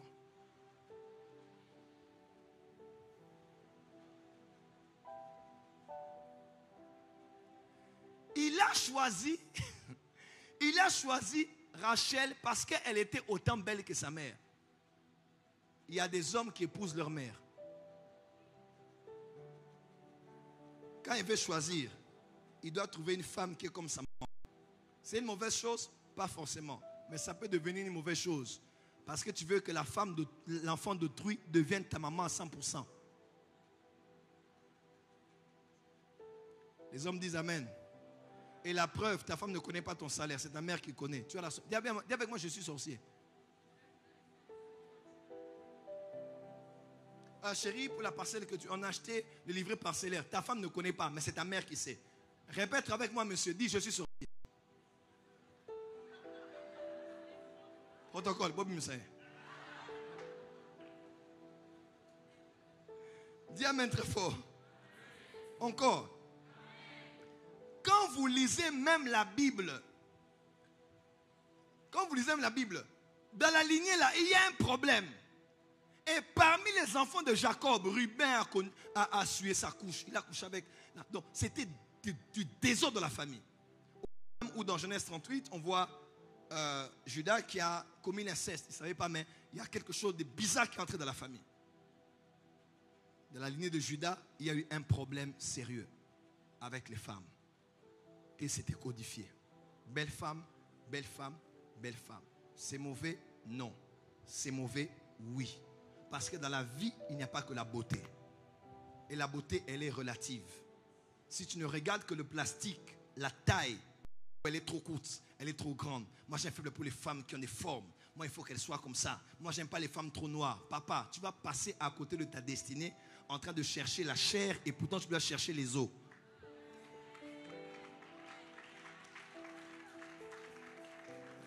Est-ce que quelqu'un est béni par l'enseignement ce soir? Et vous allez voir dans Genèse 38, verset 15, il est écrit, Judas la vit et l'a pris pour une prostituée parce qu'elle avait couvert son visage. peste est entrée, un problème est entré. Il a couché avec quelqu'un de sa famille. C'était ça? Hein, c'était sa belle-fille. Et il a ouvert comme ça une malédiction dans la famille. Dans Deutéronome 23, verset 2, il est écrit: celui qui est issu d'une union illicite n'entrera point dans l'assemblée de l'Éternel, même sa dixième génération n'entrera point dans l'assemblée de l'Éternel. Dites amen bien. Dites amen bien. À cause de ça, vous allez voir que quand David est né, je vous donne un verset, Matthieu 1, verset 1 à 5, il est écrit: Jacob engendra Ruben, Judas engendra Pharès, Pharès Esrom, Esrom Aram, Aram Aminadab, Aminadab Nasson, Nasson Salomon, Boaz, Obed, Isaïe et David. Si vous lisez bien dans la Bible, vous allez voir que David est la 10e génération après cette histoire. Oui, parce qu'il était écrit: quelqu'un issu d'une relation illicite n'allait pas entrer. C'est après 10 générations qu'il allait avoir accès à l'héritage. Pourquoi les Valosika là-bas? Pourquoi Saül est devenu roi? C'est à cause de cette histoire. Dieu ne pouvait pas prendre quelqu'un qui préparait les rois.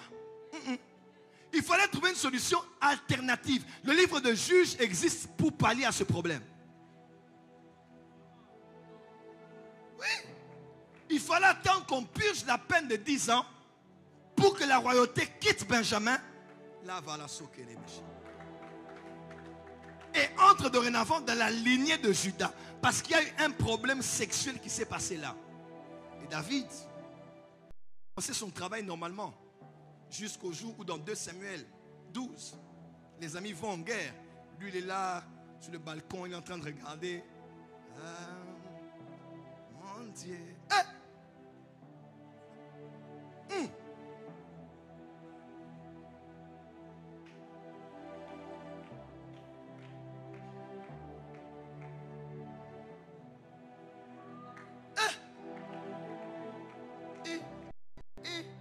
Oh bébé. Mommy, neba mommy no soit. Il y a beaucoup mais n'engeni nebi petite oté. Petite animi singanzo tobanini. Ngaye beauté. Zam. Nzambe nangana okufa. Petit. Parce que David était congolais, il ne faut jamais oublier ça. Il a dit, Moumi, où est petit à Père Noël? Petit à son tanga beauté. Et il a tout organisé. Quand il est tombé avec Bathsheba, il a fait tuer Uri. Dieu a dit, ça c'est un problème grave. Et quand David l'a fait, vous allez voir, le chapitre après, on dit après cela, dis avec moi après cela. Après cela quoi? Lisez la Bible, 2 Samuel 12 et 13. 13, on dit après cela. Après quoi? Après le péché avec cette femme qui avait un lien avec le sexe. On dit son propre fils Amnon, qui a grandi avec sa soeur de la même maison. Elle était belle. Il a toujours vu belle. Ça ne l'a jamais rien fait. Mais après seulement que David eut commis ce péché, les yeux de son fils se sont ouverts. Il a regardé la soeur qui regardait tous les jours. Il dit, ma soeur est belle. Il est devenu malade. Il a menti qu'il était malade pour aller connaître sa propre soeur. Qu'est-ce qui a ouvert les yeux de l'enfant? C'est quand le papa a activé un péché génétique. Quelque chose dans les gènes. Quand il a activé l'iniquité, l'iniquité a été activée dans la vie de l'enfant. Et regardez les péchés qu'ils ont commis. Ils ont tous commis des péchés terribles sexuels. Et le pire de tous, c'est Salomon. Il est encore tombé dans les mêmes choses. Que tu es belle, que tu es toute belle. Et il ne pouvait plus s'en retenir. Écoute-moi très bien. Quand tu es Abraham, quand tu es Isaac, quand tu es Jacob, sache que ton iniquité condamne ta descendance. Quelqu'un m'entend? Est-ce que c'est mauvais d'apprécier ce qui est beau ou qui est Ce n'est pas un péché. Mais il faut faire très attention. Regarde l'histoire de ton père, de ta mère, de ta grand-mère, de ton grand-père. Il y a certainement quelque chose dans tes gènes qui te prédispose à un certain type d'homme que tu aimes ou de femme que tu aimes, mais qui peut te séparer de Dieu, te séparer de ta destinée, te séparer de ta mission, te séparer de ta vocation, t'enlever ton onction, t'amener en enfer et te faire vivre sur la terre avant que tu ne meures. À partir d'aujourd'hui, nous désactivons dans tes gènes tout ce qui est bien, mais peut devenir un ennemi pour la volonté de Dieu pour toi. Oh, tu n'as pas dit amen. Tout ce qui est bien, mais qui peut devenir un ennemi de la volonté de Dieu pour toi. Et nous détruisons cela au nom de... Acclame très fort.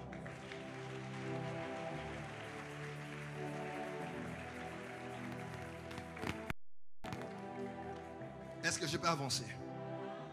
Est-ce que je peux? Est-ce que je peux?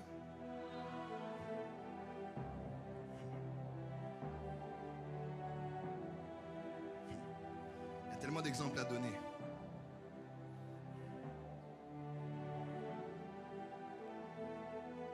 J'en ai même 5, mais je vais juste prendre un seul et je vais clôturer ici. Dans cette lignée, ils avaient un problème de stérilité. Abraham, 25 ans de stérilité avec sa femme. Et n'oubliez pas, Abraham a pu avoir Ismaël parce qu'il n'y avait pas de problème. Mais c'était Sarah, sa femme, qui avait un problème. Isaac, 20 ans avec Rebecca. Genèse 25, verset 21. Jacob et Rachel, ils ont eu beaucoup de combats, 18 ans pour avoir des enfants. Il fallait prier. Il fallait quelque chose et Dieu se souvint. L'autre pleurait et Dieu se souvint. Donc elle n'avait pas des enfants facilement. Tous les enfants avaient des problèmes avec leur premier-né. C'était comme un problème génétique et une malédiction. Le premier fils d'Abraham, c'est qui? C'est Ishmaël. Il n'a pas hérité la bénédiction d'Abraham. Mais par les gènes, par le sang, ils sont bénis jusqu'à aujourd'hui, les Arabes. Parce qu'ils ont le sang. Dis amen bien. Dis amen. Lorsque Agar est en train de pleurer, Agar pleure, l'ange vient. Est-ce que l'ange a dit à Agar, j'ai entendu tes pleurs? J'ai vu comment tu criais? J'ai eu pitié de toi? Non. L'ange a dit, Agar, je viens devant toi parce que j'ai entendu le cri de l'enfant. Ce ne sont pas les cris de l'enfant qui ont fait descendre l'ange, mais c'est l'ADN. C'est l'ADN dans l'enfant qui a attiré l'ange. Pourquoi? Parce que l'enfant avait le sang d'Abraham. Comment? Et c'était le sang de l'alliance. Deuxièmement, le premier fils d'Isaac, c'était qui? C'était des jumeaux, n'est-ce pas? Le premier, c'était qui? C'était Ésaü. Après, Ésaü est qui a hérité? Premier-né disqualifié. Jacob en a eu plusieurs, plus de 12. Premier-né, Ruben. Est-ce qu'il a hérité? Ce sont des petits comme les Benjamins qui ont hérité. Même les enfants de Joseph, ils sont entrés dans la lignée. Les Manassé, les Ephraïm, les Joseph qui ont hérité. Lui-même, l'aîné, n'a pas eu. Pourquoi? C'était un problème générationnel. Les aînés n'héritaient pas. Je déclare sur toi.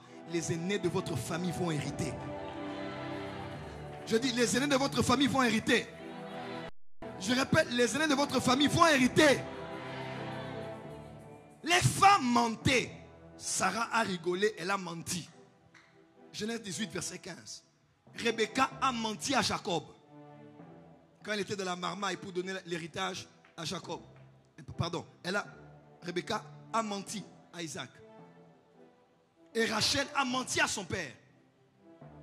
Quand elle avait ses menstruations, elle s'est assise sur les idoles de son père. Elle a menti.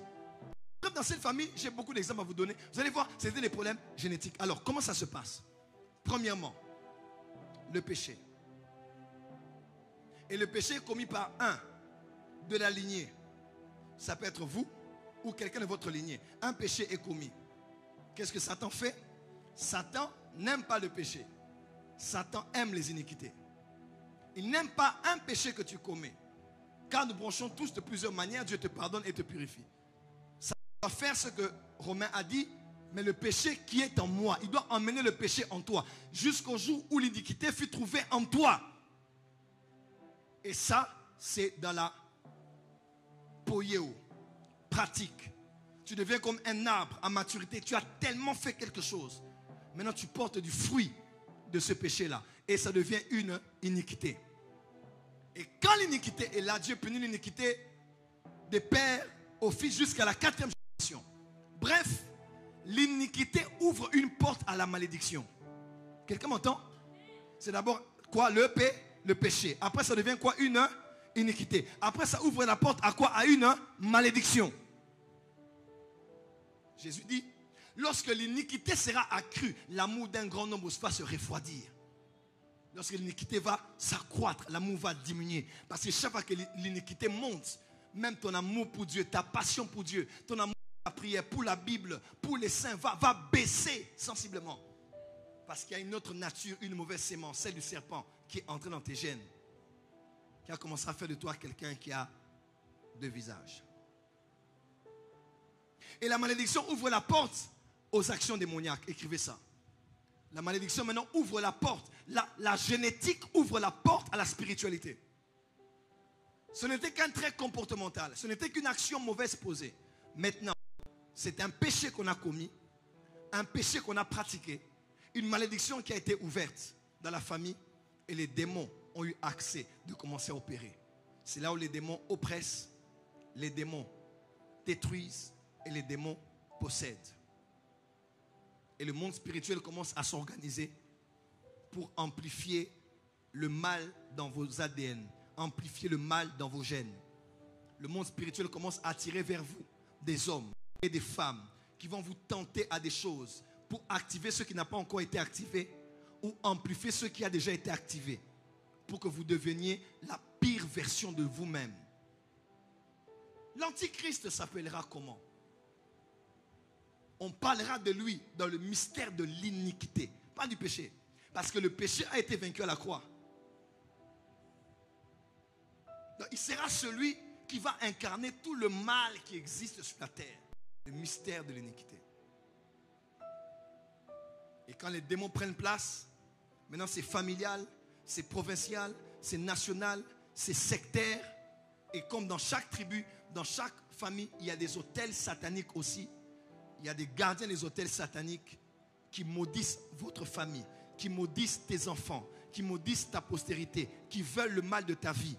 Et des fois même, quelqu'un qui ne t'aime pas, qui va consulter les agents du diable, il pose sur l'autel pour créer autour de toi des circonstances qui vont te faire commettre le mal. Écoutez-moi très bien, je vais clôturer ici. Balaam n'avait aucun pouvoir pour maudire les personnes que Dieu avait bénies. Il n'avait aucun pouvoir. Aucun pouvoir. Il dit Dieu ne voit en eux aucun péché. Il n'y a pas de péché en eux. Et quand vous lisez bien l'histoire, qu'est-ce qu'ils ont fait? Ils ont dit c'est simple. Si nous, on ne peut pas produire le mal sur eux, on doit les produire le mal eux-mêmes pour que Dieu devienne contre eux. Et ils ont fait entrer parmi eux les filles des étrangers. Et les hommes virent. Et dans les gènes abrahamiques, jacobiques, judaïques, salomoniques, quand ils virent ces belles femmes, c'est les Juifs étaient souvent bien cachés. Allez les voir là-bas. Oh, le port du voile. Mais là-bas, les jeunes filles avaient des make-up, des technologies enseignées par des anges déchus. Dans Genèse 6, vous allez même voir ça dans le livre d'Enoch. Elles savaient mettre les make-up, savaient mettre les craies ici sous les yeux, savaient se rendre belles, les parfums, savaient se laver, se parer. Et ils ont commencé à pécher. Et c'est là qu'on les a vaincus. Mais la malédiction n'avait aucun pouvoir sur eux. C'est eux qui ont commencé à tomber et à créer le mal. Et Dieu les a frappés parce qu'ils avaient touché à l'interdit. Satan ne peut pas te toucher. Il ne te touche que dans la mesure de ce en toi qui lui appartient. Jésus a dit, le prince de ce monde vient, mais il n'a rien de lui en moi. Il n'a rien de lui en moi. Pourquoi il ne peut rien me faire? Parce que ce qui est à lui n'habite pas en moi. N'habite pas en moi. Ma prière est que seul Jésus règne en toi. Seul le Saint-Esprit règne en toi. Je vais expliquer quelque chose de très simple. Quand tu es faut tu as développé deux choses avec Dieu. Un, la relation, deux, la communion. Dis avec moi, avec Dieu, j'ai développé la relation et la communion. Relation, communion. Relation, communion. Pour la dernière fois, relation, communion. Baisse le son. Tu es devenu enfant de Dieu. Dieu est ton Père. Tu as avec lui la relation et la communion. La relation, c'est le fait que tu es enfant de Dieu. Peu importe ce que tu arrives, Dieu est ton Père et tu es son Fils. La relation ne se rompt pas. Mais la communion s'entretient. La communion, c'est la communication. La communion, c'est le degré de relations développées avec le temps entre père et fils. Par exemple, mon père et mon père, mais on ne se parle pas, ça fait 3 jours. La relation est bonne, mais la communion est mauvaise. Quelqu'un m'entend? Oh, tu n'as pas dit amen. Mais la communion est mauvaise. Des fois, la relation peut te sauver, même si la communion est mauvaise. Je me bats dans le quartier, même si avec mon père, on ne parle pas durant 3 jours, mais parce que je suis son fils, il peut intervenir à cause de la relation. Il interviendra pour me défendre, mais à la maison, je serai peut-être privé d'un repas. Il me défend devant l'ennemi, mais mon héritage d'enfant, je ne l'aurai pas.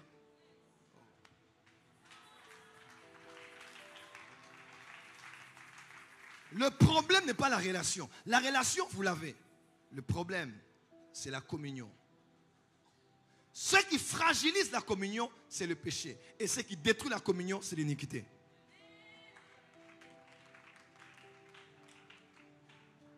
Je répète, quelqu'un a compris ce que j'ai dit? Dieu est déjà ton Père. Peu importe ce que tu fais, il est ton Père, tu es sa fille, tu es son fils. Mais la communion, c'est maintenant ce que tu as comme relation personnelle avec lui. L'ambiance que vous avez, la relation que vous avez, la communication que vous avez. Quelqu'un a compris ce que j'ai voulu dire? Alors, la communion est fragilisée par le péché. Et elle est détruite par l'iniquité. Donc, il est possible d'être un enfant de Dieu et de ne plus avoir du tout de communion avec Dieu. Et beaucoup de gens, Satan les a amenés là. Ils sont enfants de Dieu. Ils chantent à la chorale, ils prêchent sur la chair, ils modèrent, ils sont diacres, diaconesses, anciens, évêques, bishops, archbishops, trishops, monoshops, apôtres, docteurs, révérends, excellents, monseigneur, cardinal, tout ce que tu veux. Ils ont la relation avec Dieu, mais ils n'ont plus de communion avec lui. Et quand la communion est fragilisée, c'est parce qu'on a péché, mais on a rangé avec Dieu. La communion est restaurée.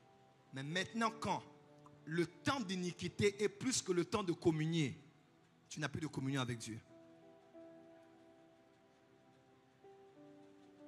Le temps que tu passes avec ce qui est en toi comme péché est beaucoup plus intense que le temps que tu passes à entretenir ta relation avec Dieu. C'est fini. C'est là que Dieu dira à vous qui allez dire, nous avons prêché en ton nom, prophétisé en ton nom. Il dit, je ne vous connais pas. Je ne vous vois plus là où je convoque mes serviteurs. Dans mon conseil, quand je donne des messages pour les gens, vous n'êtes pas là. Vous prenez les messages où? Chez les esprits, chez les démons. Loignez-vous de moi, vous qui commettez l'iniquité. La spiritualité de la génétique commence par là. Elle est d'abord comportementale, elle devient un péché, et puis le côté spirituel prend. Ça devient une iniquité. Ça devient une malédiction, ça devient un lien. Les autels interviennent, les démons interviennent. Et toute une lignée est détruite. Mais heureusement que par la grâce de Dieu, le Dieu qui ôte les iniquités, qui arrache les iniquités, qui peut aller arracher les iniquités, est capable de le faire pour toi. Et demain, je vais vous expliquer comment maintenant on fait pour désactiver les iniquités dans les gènes. Tu es prêt pour ça? Que Dieu bénisse sa parole.